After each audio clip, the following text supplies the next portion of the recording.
Le PIB apporte certes de nombreuses informations économiques essentielles. Cependant, il comporte aussi certaines limites. La première critique est que le PIB n'est pas un bon indicateur de la richesse créée. D'abord, car le PIB sous-estime la valeur de certaines activités. C'est le cas pour les activités non marchandes. En effet, comme la production non marchande n'a pas de prix, elle est évaluée au coût de production.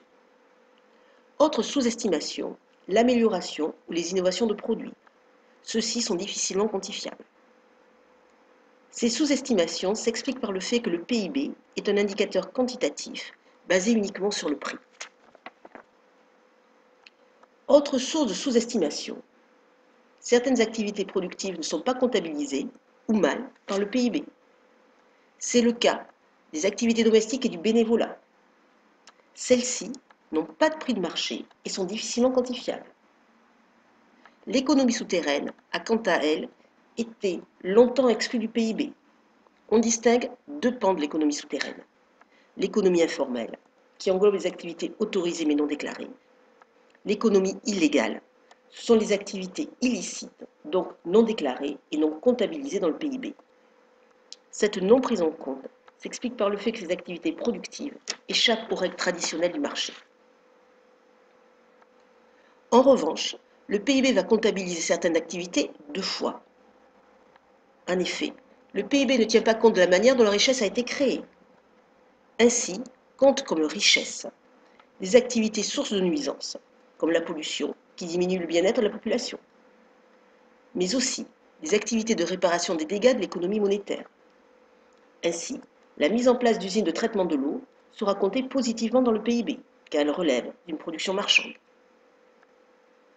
Le PIB va alors donner une mesure limitée du bien-être. D'abord, du bien-être matériel. En effet, il n'y a pas de corrélation automatique entre PIB et bien-être matériel.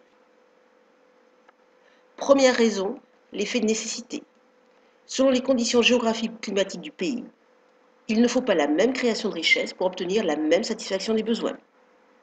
Ainsi, dans un pays froid, il faut produire plus de richesse que dans un pays tempéré pour avoir une température de 18 degrés. Ensuite, la satisfaction des besoins de la population reste subjective. Elle dépend de chaque pays, de son niveau de richesse, de sa culture.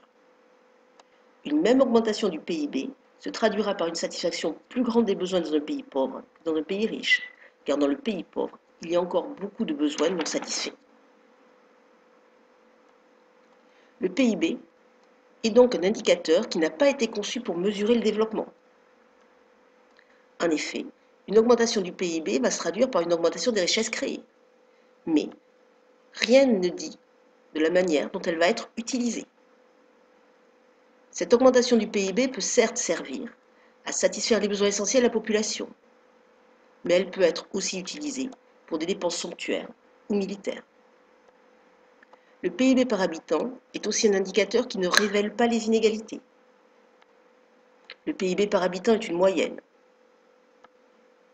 qui peut cacher de fortes inégalités. Ainsi, les États-Unis ont un PIB par habitant plus élevé que la France.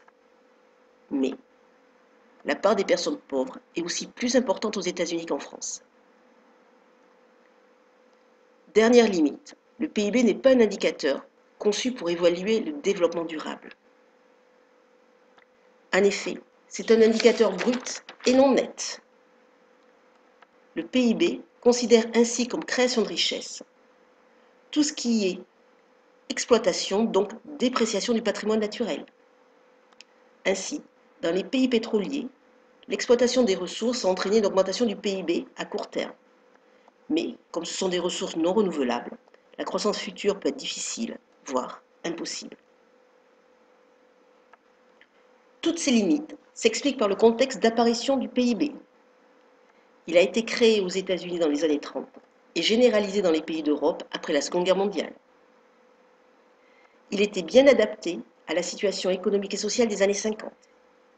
En effet, du fait de la guerre, les capacités de production étaient limitées. La population ne satisfaisait donc pas ses besoins primaires.